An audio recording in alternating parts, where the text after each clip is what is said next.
I am not a lawyer. I am not a lawmaker. I am not a lobbyist, any of those things. I am just a person who went through some shit and got to the other side.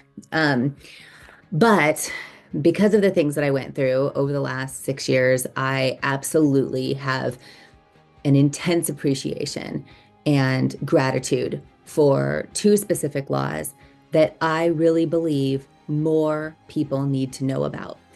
And even though I wasn't able to be a part of pushing those laws forward, creating those laws, lobbying for those laws, any of those things, I am someone who firsthand has seen how much those laws can affect a person and their right to stand up for themselves and have a voice. The two laws that I want to talk about, part of the reason that I want to talk about them right now is that it is March. And these laws went into effect on March 3rd of 2022. It is now March of 2025, and far too few people, far too few, know about these laws. And sometimes if something happens, if a person is harmed, if they're assaulted, if they're going through harassment, if things are happening in the workplace, they're swirled around all of these things that are happening to them. They are not necessarily aware of what laws are out there to protect them. Most of us do not have attorneys in our back pocket or people we can turn to or legal counsel or whatever the case might be. And so this is something that I really find so important for people to be aware of. These two laws. These two laws, I'm going to explain what they are, and then I'm going to talk a little bit about how these apply to the workplace. And I truly believe that these laws are so important, not just for the prevention and also the, justice that needs to be served when things do happen, but also for companies to be proud of the fact that they are not harboring bad behavior or encouraging people to do things that they shouldn't be doing or covering things up or whatever the case is. So in both sides of this, it's important. However, these laws and the details around these are not disclosed to people. There's a lot of pieces that come into play after something happens to you in the workplace. And if you are swept along that process, there is no guarantee, and it's most likely just not going to happen, but there's no guarantee that you will be informed of your rights. These two laws, the first one is the Ending of Forced Arbitration for Sexual Assault and Sexual Harassment Act, and the second is the Speak Out Act. Both of these laws were passed with bipartisan support in 2022, signed off, good to go. These laws were pushed forward through the support and the lobbying and all of that hard work from Gretchen Carlson and Julie Roginski as they were moving forward in supporting women and people of all genders in the workplace if things happen. Gretchen and Julie are the founders of an organization called Lift Our Voices. It's an organization, it's a nonprofit that supports employee advocacy and employees in the workplace and their rights. The areas that they really focus on have to do with forced arbitration clauses, forced arbitration in the workplace, which often is embedded into our contracts, into our employment agreements, whatever the case is, forced arbitration, which pulls you into a position where if something is to happen to you, you are forced into silence. You are forced into a place where you are not able to go to a courtroom, to speak to a judge or jury, to have justice, to have your day in court. No. You are put into a closed door room with a mediator, often chose by the company, not by you. So a couple of other comments on that. But you are forced into a closed door private session that no one's to hear the details on, no one's to know what happened in there, and you are forced silent. That is what forced arbitration is. Prior to 2022, forced arbitration went across blanket statement to pretty much everything. Now, that included sexual assault and sexual harassment. That sounds crazy when you think about it. Like if you think about the fact that if there is a female who is sexually assaulted at work by an employee, that can be swept under the rug when it comes to corporate accountability. That if there is an ongoing situation of significant sexual harassment, hostile work environment connected to sexual harassment, that can be not just tolerated, but again, swept under the rug. Both of those things, sexual assault and sexual harassment, I don't want to say that they're tolerated, but they are swept under the rug. They are pushed into the basement, as some people will say, but pushed into a closed door, forced arbitration agreement setting where there is no ability for that survivor to be able to tell their story, have a voice, and stand up for themselves. That was prior to 2022. After 2022, things changed because of this law, because of EFAA, Ending Forced Arbitration Act, as we'll shorten it to. That specifically is talking about the ending of forced arbitration as it pertains to sexual assault and sexual harassment in the workplace. Something that's really important to know about this is that this extends not only to W-2 employees, but also to 1099s. The reason that I'm very familiar with that is that when something happened to me, when I went through a trauma, when I was assaulted at work, in my situation, I was not a W-2, I was a 1099. So it's important to know that this law is so big and so important that it is not isolated like some employment laws are to W-2s. This includes 1099s. I was someone that when this happened, I was working in the insurance and financial services. I still am in the insurance industry. But at the time, working in the insurance industry, there was a lot of 1099s, right? 1099s are used to not having the same rights and, perks and benefits and things like that that go along with being a W-2. But never in my life would I have thought that if somebody is attacked at work, if somebody is in an after work setting at a work event, if somebody is assaulted by an employee, that they would be forced into arbitration. And that was the case prior to 2022. If something were to happen to a woman or a man for that matter, please know that I am aware that things happen to men as well. But the percentages will obviously speak to it being more of a female issue that can happen. If there is a situation at work where a female is sexually assaulted or sexually harassed in an ongoing manner, if these things happen, back then, there was nothing you could do. You could not come forward on what happened. You were literally forced silent due to this arbitration, unless you were able to get into a courtroom, which was not possible until 2022 when these laws changed. In 2022, with the passing of the EFAA, now, if something were to happen to a female, she has choices in how she handles it. I think that it's really important to understand that everybody processes trauma differently. Everybody deals with what they go through differently. And as much as I understand that for me, it was so important for me to be able to have my day in court, it was so important for me to have some semblance of justice or accountability in the situation that I was in, I absolutely understand why other people are on a full different spectrum on that and might not want to talk about it ever, might not want to come forward, might not want to go through the ugly process that can happen, which I went through when it comes to getting in a courtroom. And I understand that completely. The thing about the EFAA and the passing of this law is not that it's saying you have to come forward or you have to have your day in court or you have to do any of these things. What it does is it gives you a choice. It gives you the power to make the decision for whatever is right for you when you are wronged. And that is invaluable. The ending of forced arbitration in cases specific to these two situations, sexual assault or sexual harassment, not only does this help the victim in that situation be able to make the decision for themselves on who should and needs to be held accountable in those situations, if they choose to go down that path, they now have the choice and ability to do that. They have the ability to use their voice. For me, there are some things that I am still not allowed to speak about. I am only allowed to speak about what came out in the courtroom, what was legally out in depositions, or whether it was under oath, or whether it was in that courtroom, or whatever is public record is all I can really speak to. But the thing is, being able to have that choice now after 2022, that is everything, right? The second piece of this is the Speak Out Act.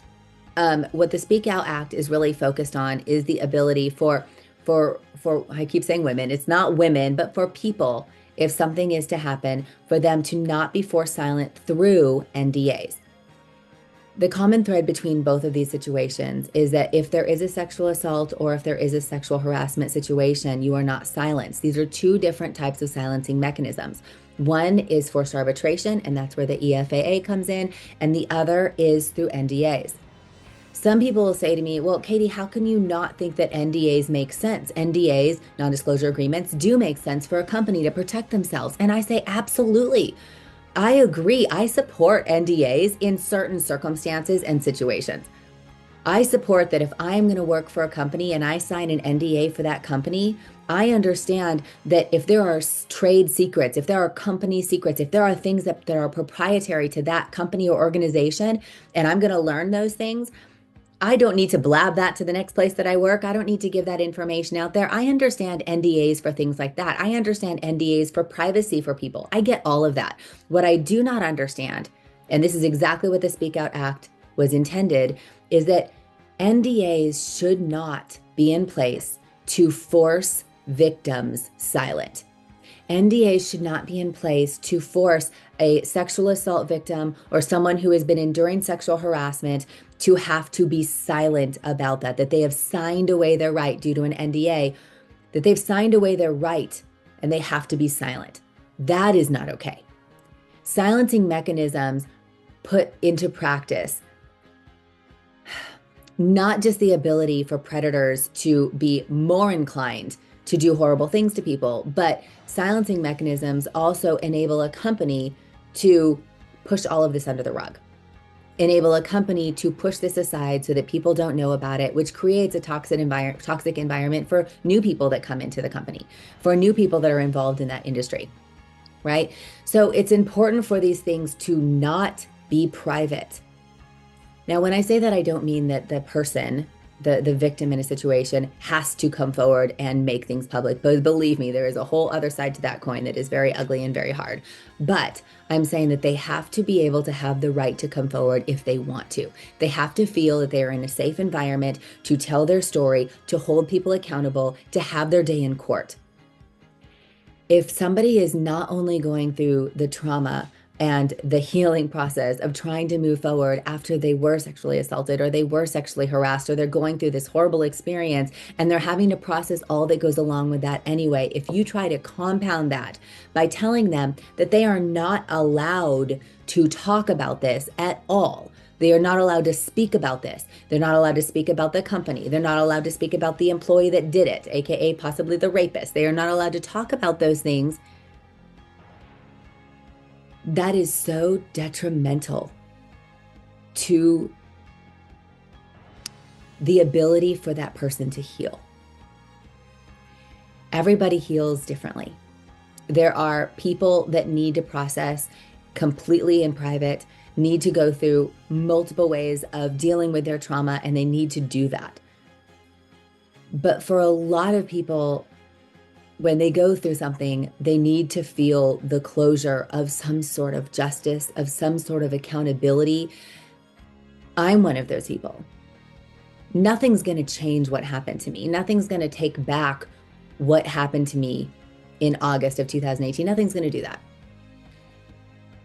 But I needed some kind of accountability. I needed to have someone to acknowledge that this happened and this was wrong and this was not okay. This is not going to be swept under the rug. This person is going to be held accountable for this. I have had so many women come forward to me over the last couple of years, just since I've been able to speak, come forward to me and tell me stories of things that have happened to them over the years, primarily in the industry that I was in and am in, because they feel that trust with me and that connection to me. But women who have had something that happened to them and they were told there's nothing you can do. You have a forced arbitration clause in your employment contract. You've signed an NDA. They tell me these stories that are so similar to mine and what happened to me, but they could not get into a courtroom.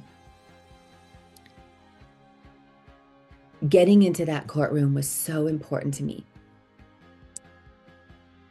I needed what happened to be out.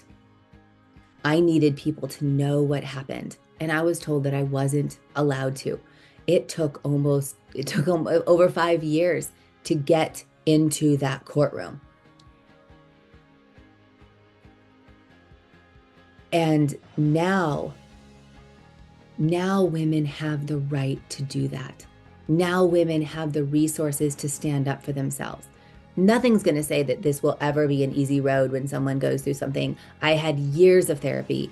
I'm still dealing with a lot of things as far as recovery from all of this stuff for me. But these laws are so important.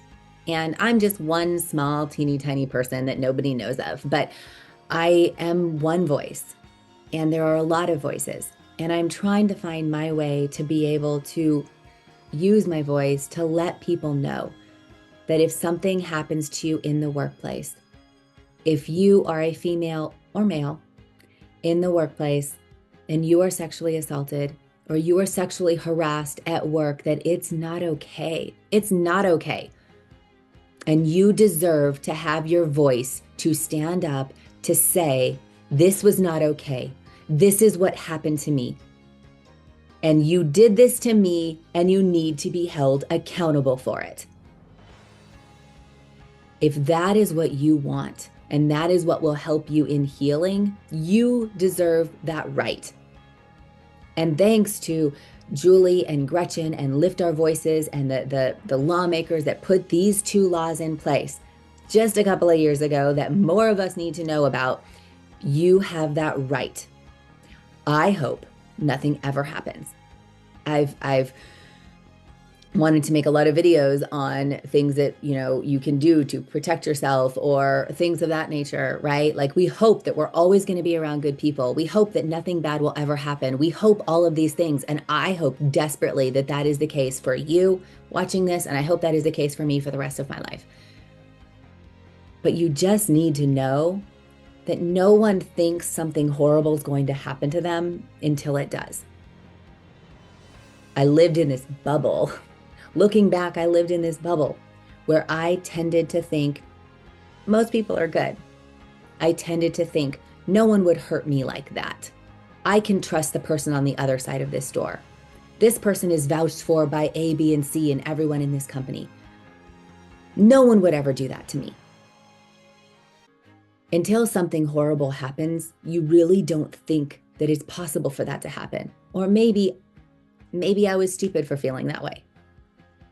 But I now know that because of what I went through, it's so important for me, for my heart, to feel that now I have the ability to speak. Now that I had my day in court, now that I have learned about all of these things, I need to be able to pass this information on, even though it's ugly, even though it's raw, even though I hate it, even though half the time I will record something and throw it away because I can't stand listening to my voice talk about it or whatever the case is. Because I think back to 6 years ago when I was in my bed day after day after day, dealing with depression like I had never even thought possible, not sure what I was even living for, going through the things that I was going through. And I didn't know what support was out there. I felt alone. And if laws like this were in place, it would have changed everything for me back then. Thank God these laws were passed in 2022. It made a tremendous impact on my ability to get into the courtroom when we did. But it was years of struggle. I'm so thankful for Lift Our Voices. I'm so thankful for Gretchen and Julie and the passing of these two laws. And I hope to educate more and more on this and spread the information about this because, as I said, I hope nothing ever happens to you. I hope nothing bad ever goes on in your life like this. But if something does happen to you, or something happens to a loved one, a sister, a friend, your mother, your aunt, your uncle, if something ever happens, you need to know about these things. And that's all this is. So it is the 3-year anniversary of these laws being passed. And I am very, very thankful every day of every year that these laws are in place for women moving forward. That's it.